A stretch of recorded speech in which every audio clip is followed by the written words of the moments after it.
un petit moment de solidarité avec Bruxelles. Moi, personnellement, j'ai été bouleversée par ce qui s'est passé. J'imagine que c'est le cas pour vous tous et peut-être que ça viendra également dans nos conversations. Alors, j'ai le plaisir d'ouvrir ce 5 à 7 sur le travail change et la ville. On s'expliquera sur le titre qu'on a cherché un petit moment, avec Bruno Marsloff et Jean-Luc Poitvin. Nous nous sommes déjà rencontrés plusieurs fois pour établir entre nous une conversation qu'on poursuit avec vous. Alors, le travail change et la ville, pourquoi on a appelé ce 5 à 7 comme ça ? Parce qu'au départ, on s'est dit le travail change, la ville aussi. Mais non, ça n'allait pas, parce que la ville change, oui, et les aménageurs ne s'en rendent pas forcément compte.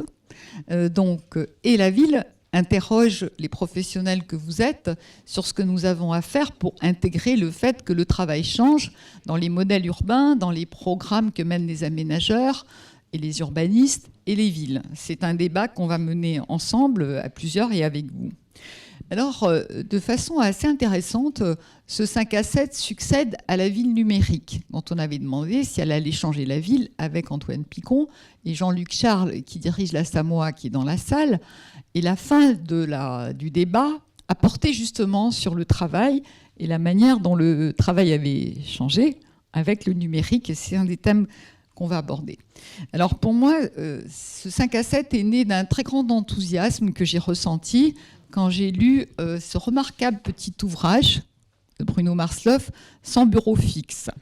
Alors déjà, il a une qualité énorme, c'est qu'il est petit. Vous le lisez en moins d'1 heure. Il est magnifiquement écrit. J'espère que ta modestie n'en souffrira pas. C'est-à-dire qu'il est construit comme un très bon devoir de mathématiques ou de philosophie, d'une clarté lumineuse, avec une hypothèse de travail, des développements et des conclusions ouvertes.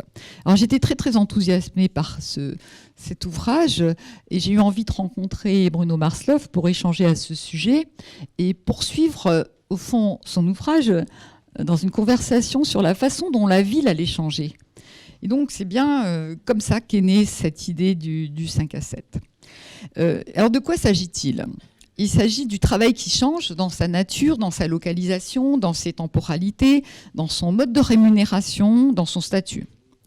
Peut-être que ça vient à un point au moment où on parle de la loi du travail, peut-être que ce ne sera pas notre sujet aujourd'hui, mais ce n'est pas tout à fait étranger. Puisque si le travail change, il ne va pas se réduire à du télétravail, simplement, et ça, Bruno Marsloff vous l'expliquera. Beaucoup de chercheurs avaient fantasmé sur cette idée du total télétravail qui va nous permettre d'organiser la ville comme on veut, d'habiter à la campagne, de travailler en ville. Mais donc Bruno nous expliquera que ça n'est pas possible. Mais en même temps, le travail intègre réellement le télétravail dans son mode de fonctionnement. Alors, est-ce que ça veut dire que le travail classique, c'est fini ? Est-ce que ça veut dire que les lieux comme où nous sommes, là où nous sommes, la Défense, sont terminés ? Est-ce qu'on n'aura plus de clusters ? Est-ce que ça veut dire que les programmes que vous imaginez, vous, messieurs, mesdames, les aménageurs, avec un mix bureau, logement, commerce, c'est terminé ? Est-ce que ça veut dire ça ? Et ça aussi, on le verra avec vous deux, pour voir si, en effet, les clusters sont terminés ou s'ils vont coexister avec ces nouveaux lieux de travail, ces nouvelles centralités, cette façon de transformer la ville visible et invisible. On parlera aussi beaucoup de transport. D'ailleurs, Bruno vient du monde des transports. Et le lien entre le travail, le logement, le transport est très important. Et c'est sans doute aussi une réflexion sur la pénibilité des transports qui a amené et qui amènera une autre réflexion sur la question du travail et de sa localisation. On aimerait beaucoup que ce 5 à 7 puisse apporter des réponses avec vous, avec votre participation, aux concepteurs, aux élus, pour voir comment le métier peut évoluer. Est-ce qu'on travaille tout à fait de la même manière ? Ou est-ce qu'il ne faut pas anticiper des choses ? Alors, je vais vous présenter très rapidement les intervenants. Donc, Bruno Marsloff est sociologue, on peut dire sociologue, même s'il a fait un 3e cycle de sciences politiques, un autre de gestion. Il a travaillé successivement dans le secteur des études de la communication des médias,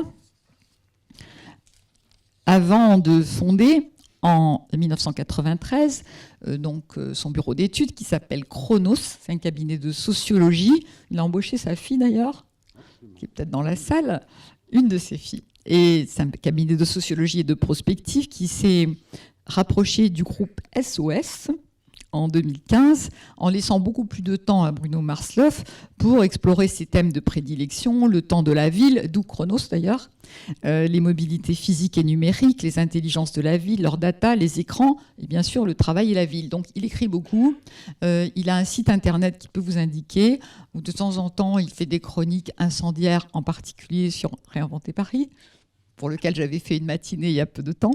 Donc je vous invite à le lire, c'est en tout cas toujours très agréablement écrit. Alors Jean-Luc Poitvin, vous le connaissez, il est membre du Club Ville Aménagement dès sa fondation, membre fondateur. À l'époque, Jean-Luc était dans le public puisqu'il était directeur adjoint de l'EHPAD, ça s'appelait comme ça, donc en charge de la défense. C'est assez amusant pour notre débat aujourd'hui quand même, parce que est-ce que la défense, ça va toujours exister? C'est une des questions qu'on verra avec toi. Et puis, donc Jean-Luc a, on va dire, quasiment fondé l'établissement public en charge du Mentoir, les PAMSA. Il a travaillé sur des quartiers très très difficiles, il a été très très inventif en la matière et je crois qu'il y a pris beaucoup de plaisir et découvert des tas de mécanismes qui l'intéressaient. Ce que je n'ai pas dit, c'est que dans une vie précédente, il avait eu un exercice d'aménageur dans le privé. Mais il a renoué avec le privé, puisqu'il est maintenant directeur général délégué à Next City et PDG de Villes et Projets qu'il a fondé. Et donc, dans ce cadre-là, vous verrez, il vous l'expliquera, il a été très inventif, notamment sur notre sujet. Il crée les Blue Office. Parallèlement, il s'intéresse à bien d'autres choses. Alors, j'ai découvert qu'il présidait l'atelier Ville Association, qui a pour but d'initier les enfants et adultes à l'urbanisme. Oui, c'est ce que j'ai dit. Atelier Ville. Et président du Théâtre et Musique, qui est un organisme de production d'opéra contemporain. Donc, vous voyez, plusieurs cordes à son arc.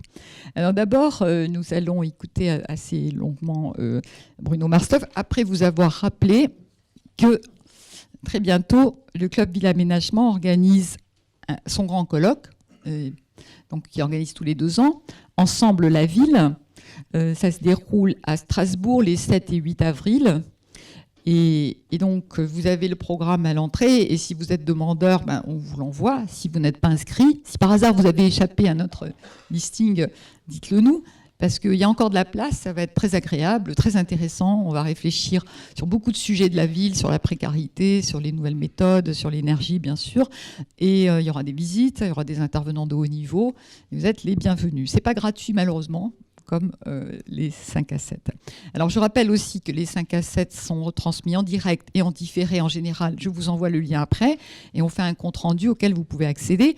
Et aussi nous avons fait un tout petit module tout à l'heure de 6-7 minutes avec Bruno en 3 questions. C'est-à-dire que tout ce qu'on va raconter là, vous l'avez en 3 questions et 7 minutes.